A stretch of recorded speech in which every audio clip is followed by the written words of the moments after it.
Hola, soy José Antonio Gabaldón Hernández, profesor del Departamento de Tecnología de la Alimentación y Nutrición de la UCAN. Os voy a hablar de la aplicación de las técnicas moleculares en seguridad alimentaria. Las técnicas moleculares son bastante recientes y presentan ciertas ventajas sobre las técnicas convencionales, tales como la cromatografía en sus dos vertientes, cromatografía líquida y cromatografía de gases, y las técnicas microbiológicas de cultivo. Generalmente estas técnicas son bastante más sensibles y se pueden realizar en tiempos relativamente cortos, permiten tratar un elevado número de muestras de forma simultánea y el coste, sobre todo de ellas, es bastante económico y su manejo es relativamente sencillo. Entre ellas tenemos las técnicas que utilizan como elementos de reconocimiento los anticuerpos. Dentro de ellas pues se engloban dentro de lo que se conoce como técnicas inmunoquímicas, y el otro grupo de técnicas moleculares estarían basadas en el empleo de la reacción en cadena de polimerasa. Bien, el descubrimiento del ADN es relativamente reciente también, allá por los años 50. Ya sabemos que Watson y Crick descubren la molécula, la doble hélice de ADN, aunque en verdad el descubrimiento no fue solo de ellos.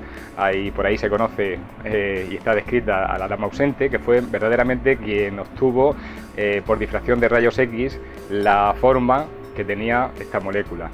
Bien, pues una vez descubierto el ADN y por el que obtuvieron el premio Nobel Watson y Crick, más adelante Kary Mullis, por los años 80, aproximadamente 83, descubre la reacción en cadena de polimerasa. Es decir, la reacción en cadena de polimerasa básicamente es una técnica enzimática que lo que va haciendo es amplificar moléculas de ADN. Yo la suelo definir como una fotocopiadora biológica. ¿Qué necesitamos para poder hacer una detección?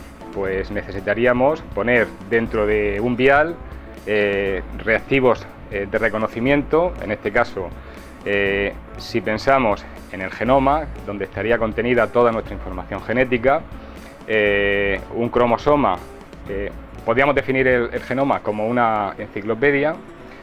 Un cromosoma sería un capítulo o un tomo de esa enciclopedia, y un gen, un capítulo de cada uno de esos tomos. Cada gen daría lugar al desarrollo de una proteína, por ejemplo, pues que tengamos el pelo rubio, que lo tengamos moreno, el color de ojos, etcétera, etcétera. Bueno, la PCR, conocida como reacción en cadena de polimerasa, es una técnica que nos permite amplificar una región concreta de un genoma. ¿Cómo podríamos utilizar la PCR para realizar una detección? Pues en primer lugar necesitaríamos hacer un diseño de dos secuencias. Sabemos que la molécula de ADN es una doble hélice enfrentada, donde tendríamos adenina, timina, timina, guanina, y así a lo largo de todo el genoma. Bien, si nosotros quisiésemos hacer una detección de una región concreta de ese genoma, en primer lugar tendríamos que buscar una secuencia que estuviese presente en ese organismo y no en el resto, porque si no perderíamos la aludida especificidad. Bien, dentro de ese genoma tendríamos que diseñar dos secuencias pequeñas de aproximadamente un tamaño entre 20 y 40 pares de bases, conocidas como cebadores. Bien, cebadores o primer. Esos cebadores deberían ir acompañados en el cóctel de reacción de una enzima, ahora iremos definiendo qué es cada cosa, y de unos nucleótidos, pues adenina, timina, citosina o guanina.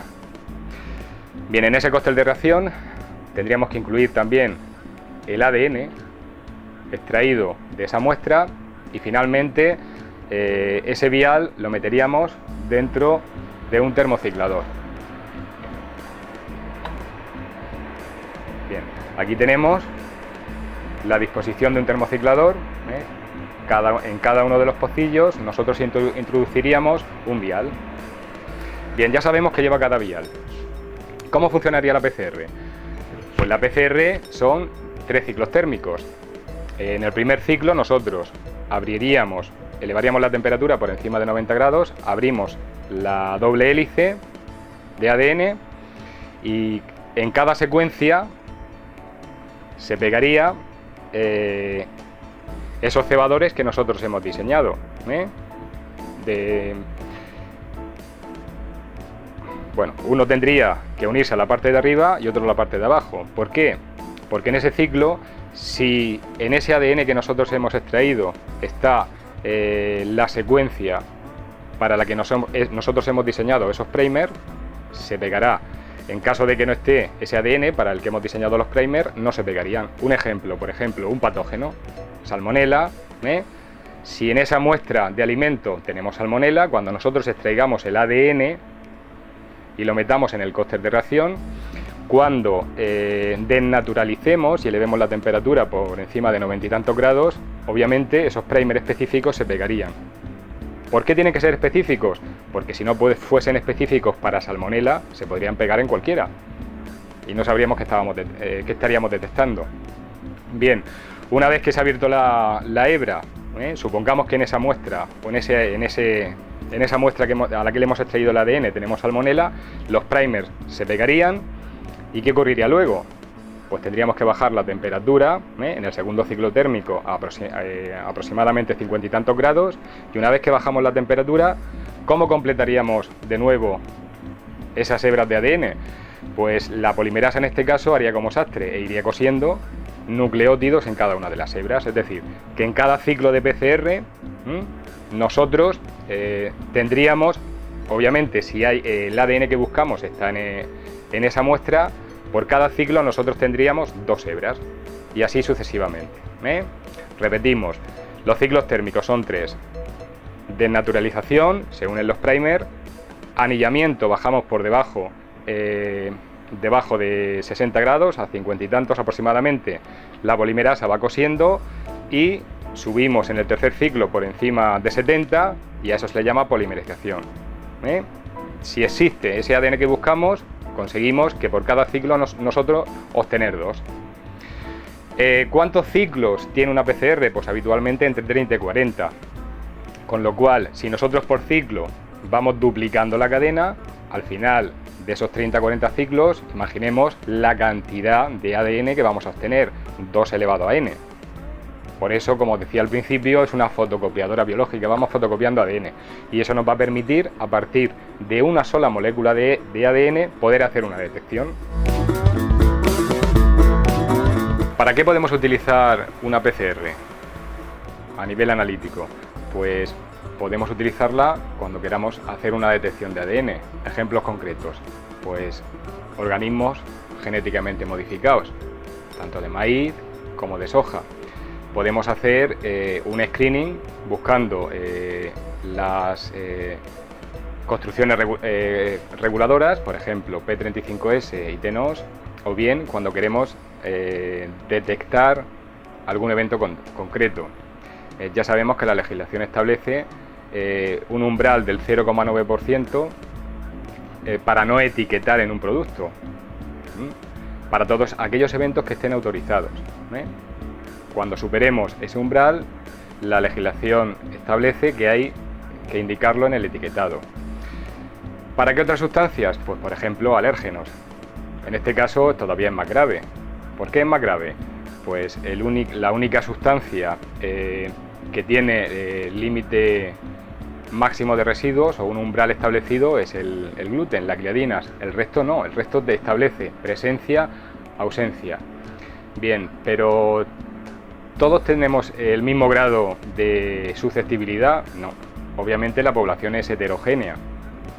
Lo que para alguien puede suponer una cierta susceptibilidad a la ingesta ante cierta concentración de alérgeno, a otro, en cambio, le puede suponer una reacción anafiláctica y la muerte, por supuesto. Es decir, que en este caso el empleo de herramientas sensibles y que puedan dar respuesta en corto plazo, pues es bastante importante, sobre todo cuando la salud está en juego. Bien, otros casos concretos, pues por ejemplo, patógenos tales como la legionela, donde las técnicas tradicionales, la microbiología clásica, las técnicas culturales, son lentas. Imaginemos pues un brote de legionela y las causas que puede provocar, cuando la metodología tradicional tarda en darte una respuesta 15 días. Es decir, si hay una emisión o una fuga de este microorganismo, pues puede provocar la muerte antes de que demos una respuesta.